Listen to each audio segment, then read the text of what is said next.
Introduction to Philosophy, Lecture 23, on Prisoners. The last two chapters didn't provide much in the way of explicit arguments, besides the lawyer's defense of Leopold and Loeb, but they did provide some interesting food for thought regarding human nature, motivations, and the causes of our actions. In The Prisoner's Dilemma, reason is singled out as the determining factor, although, following analysis and experimentation, we sometimes see reason pushing us in different directions.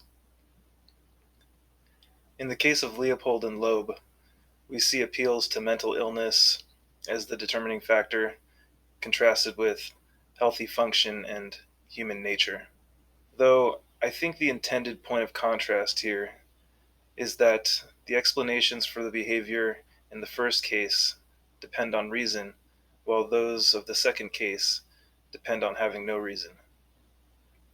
But human behavior is arguably determined by more than just reason and brain states. We often appeal to people's character. For example, we may describe one person who is often late as inconsiderate, or someone who often picks up the tab as generous. Indeed, this is such a common practice that the thought of questioning whether a person's character is the primary determining factor in their behavior likely never crosses our minds. Similar to free will, it seems obvious that people have behavior determining characters. In the case of prisoners A and B, when A defects to get out of a prison sentence, we may characterize A as disloyal. Unfortunately, despite our common sense notions and intuitions, there are numerous studies and vast research in social psychology demonstrating that seemingly insignificant situational factors have a substantial effect on human behavior. This research and the resulting literature are referred to as situationism. While we may believe that a person's character is the overriding factor, for example, despite matters of circumstance, we often assume that because someone is dependable, they will behave in one way, and some other fickle individual will behave in another way as a result of their character. Consider the findings of Eisen and Levin in their 1972 experiment at a payphone in a shopping plaza.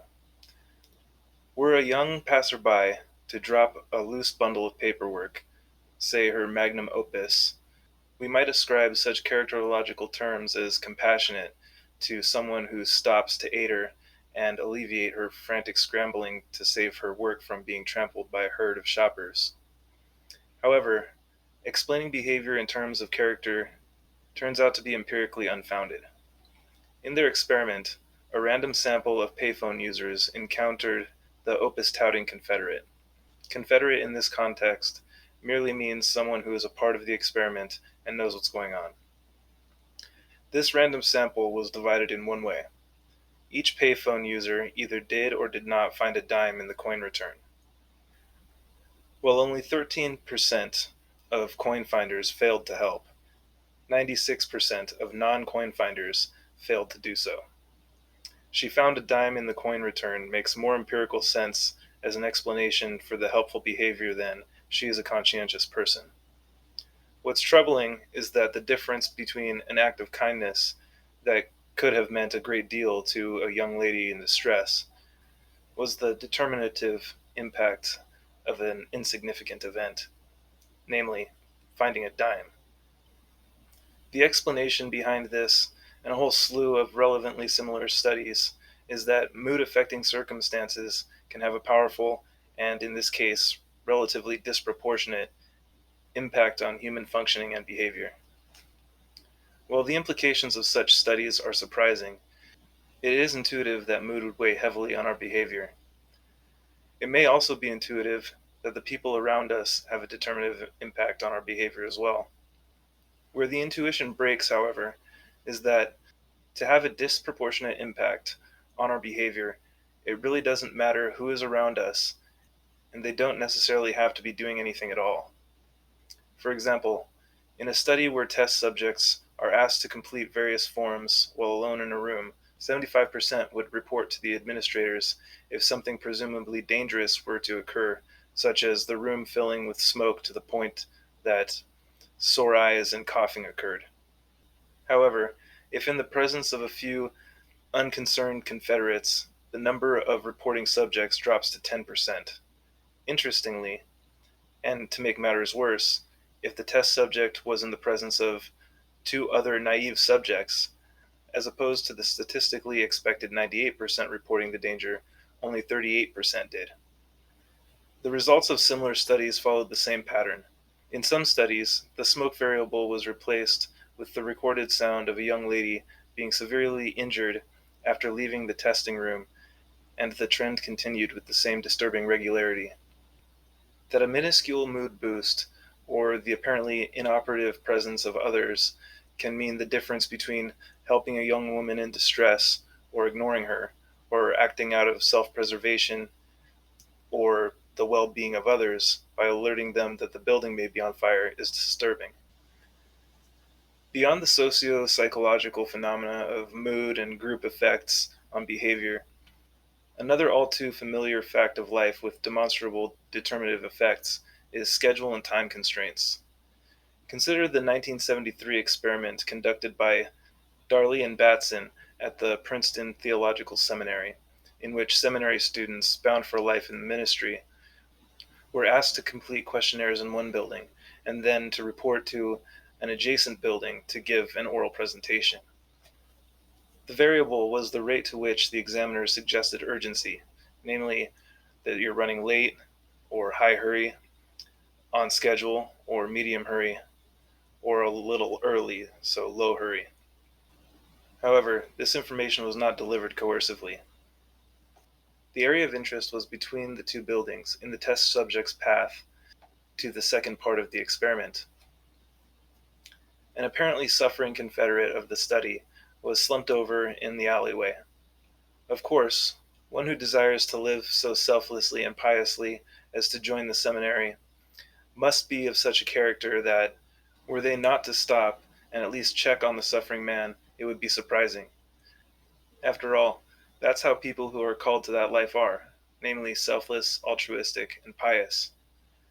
However, these supposedly robust character traits are demonstrably overridden by a hint of circumstantial urgency. When there was little hurry perceived by the seminarian test subjects, over half took the time to check on the suffering Confederate. When the hurry was medium, it dropped below half. When the test subjects were told that they were a little late, it plummeted to 10%, even though they were seminary students who were on their way to give an oral presentation on the parable of the Good Samaritan. Some of them literally stepped over the distressed Confederate.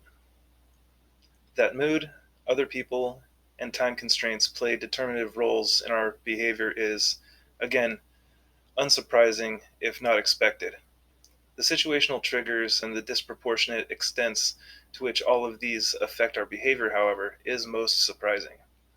But the previous cases have focused mostly on omissions to act pro-socially, and it will be beneficial to move the discussion out of experimental confines. Therefore, let us briefly consider these last two studies. In the early 70s, psychologist Philip Zimbardo attempted to conduct what is now famously referred to as the Stanford Prison Experiment. The experiment consisted of 21 college students tested from a larger sample to be the most mentally and physically stable and mature of the greater population. These students were randomly assigned roles as either prison guards or inmates, and were intended to spend 2 weeks in a makeshift prison set up in the basement of the psychology building. However, the experiment never made it through the first week. The guards and prisoners began to assume their roles immediately and continued to grow in those roles until their behavior no longer reflected their pre-experiment personalities. By the second day, the prisoners rioted and had to be fought back by guards with fire extinguishers. In that same time, about 25% of the prisoners had to be released early for extreme emotional depression, crying, rage, and acute anxiety. And one of the prisoners even developed a psychosomatic rash over a portion of his body. That the prisoners were there voluntarily became lost to the test subjects, and the guards began to exhibit sadistic enjoyment in their increasingly creative forms of punishment, and Zimbardo, the lead examiner, became so caught up in his role as warden that even he lost sight of the fact that the whole thing wasn't real. It wasn't until a non-participant came to Zimbardo's office, saw what was happening, and then expressed deep concern that Zimbardo realized how out of hand the experiment had gotten. Any of the subjects could have quit the entire time. Prisoners that began to mentally collapse could have walked out, but instead begged to be freed. Guards that self-identified as pacifists before the experiment and forced themselves to torture inmates for insubordination similarly could have walked away, but they did not. There was nothing about the individuals themselves that could explain this, and the prison wasn't even very convincing. But the situational factors trapped the inmates, turned the guards into monsters, and caused the researchers conducting the study to forget their actual roles in the experiment all the same. The trauma that some of the participants suffered followed them for the rest of their lives. It might seem that the initial artificiality of the experiment facilitated its extreme development, but similar horrors have resulted from studies in which the events taking place were presented as real. For example, Stanley Milgram at Yale conducted destructive obedience experiments, in which subjects were instructed to deliver electric shocks to Confederates in the adjacent room, ranging from slight shock to dangerous severe shock. Subjects would enter the experiment normally, calmly, sometimes cheerfully, but within a few minutes would display extreme levels of nervous tension, such as profuse sweating, trembling, and stuttering. Some even went into uncontrollable seizures. But here again, the experimenter merely told the test subject to proceed with the experiment in a stern but polite voice. There was nothing resembling what we would typically identify as coercion. If the subject refused to proceed in response to the screams coming from the other room 4 times, the experiment would be terminated. And yet, despite the subject's obvious discomfort, only 35% of test subjects refused to continue the experiment after the Confederate began screaming in pain, while the other 65% electrocuted the Confederate to what would have been death. The idea that 2/3 of us are but a white lab coat away from being capable of murder by torture is indeed disturbing, and it makes us wonder what other presumably insignificant situational factors may powerfully affect our behavior without our realizing it. John Doris, in his discussion of this literature, invites us to consider the explanations Holocaust scholars, such as Christopher Browning, have developed with reference to Milgram and Zimbardo. Noting that non-military German police officers during World War II, who were otherwise kind to Jewish prisoners, would nevertheless participate in their massacre, even though there was no formal punishment for refusal to participate, only stigma among other officers.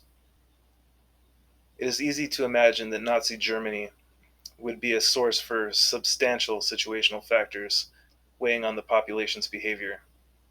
However, far from chalking it up to situational factors, our immediate intuitions about participants in slaughter and unresponsive murder witnesses is that they are scum and they ought to have done otherwise. Sadly, this intuition doesn't match experimental findings.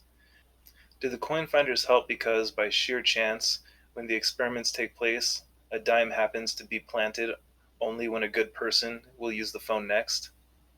Is it also a fluke that subjects do not react to smoke filling a room when no one else in the room does?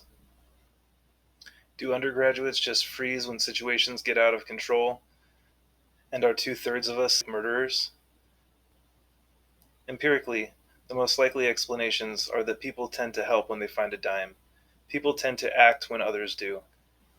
And respectful undergraduates and professionals tend to obey perceived authority. It should make it harder for us to pass judgment in the knowledge that 65% of us are potentially reluctant murderers, like so many Nazis before us. But until we've experienced such substantial situations, and even if we did, how could we know? Or perhaps we should be asking, how can we recognize the determinate effects of the seemingly insubstantial situations we encounter every day? A potential answer to this question goes back to the beginnings of Western philosophy. It is written that the maxim, "Know thyself," was inscribed on the wall of Apollo's temple at Delphi. This in part may have influenced Socrates' claim that the unexamined life is not worth living, but it is also relevant here. If we develop rigorous habits of thought and take Socrates' claim seriously, perhaps we can attempt to will our actions to represent who we really are, or who we want to be. This would be in line with Frankfurt's ideas of second-order volitions we've discussed previously, but also a compatibilist view we have not discussed, commonly referred to as the real self view. On some versions of this view, we are free and we can be held morally responsible only when our actions are reflective of our real selves. If a person lives virtuously most of the time, then that person is virtuous, even though they may falter occasionally, just as endorsed by Aristotle. Without the robust presentness I'm suggesting here, even a virtuous person may lapse in extreme and novel situations. However, that very same virtuous person may not fall victim to these situational factors a second time after reflection. Furthermore, if this virtuous person did have the robust habits of thought I am endorsing, they may know themselves so well and understand who they want to be to the extent that they can succeed in overcoming these threats, as elucidated by situationism, even in novel situations. Such a philosopher would not be subject to the deterministic pitfalls enabled by situational factors. They could will their actions to follow from the virtuous character they have chosen for themselves. But, if we return to the initial considerations of this lecture, we might notice how self-knowledge has implications for explanations of other people's behavior as well. I have heard it argued that our interpretations of our own and other people's behavior is biasedly and unjustly skewed in our favor. To overcome this, we could reverse our thinking of ourselves and others to get a more realistic view of ourselves, others, and the world. When we are late to work, we rationalize that traffic was unusually heavy today, or that the start time is unreasonable, or something else external. However, if someone else is late, it isn't because of something situational, it is because of something characterological, like they are disrespectful, lazy, or undisciplined. But, if we conceive of ourselves as a friend, as a coworker, or as any other, and conceive of others as we do ourselves, we may find a more just and realistic view of persons. Instead of thinking that someone else is late because they are in some way an inferior person, perhaps we could extend to them the same courtesy that we give ourselves, namely, that they are late on account of some situational factors, and give them grace. Conversely, we could also apply the standards that we impose on others to ourselves, and say, I was a disrespectful person for making everyone wait, and seek to improve ourselves so that we can prevent such situations from occurring again in the future. If we develop these rigorous habits of thought, show grace to each other in the same way we show ourselves, and seek to improve ourselves the way we would like others to, imagine how much better our lives in the world could be. And who knows, from some compatibilist perspectives, it might also give us freedom.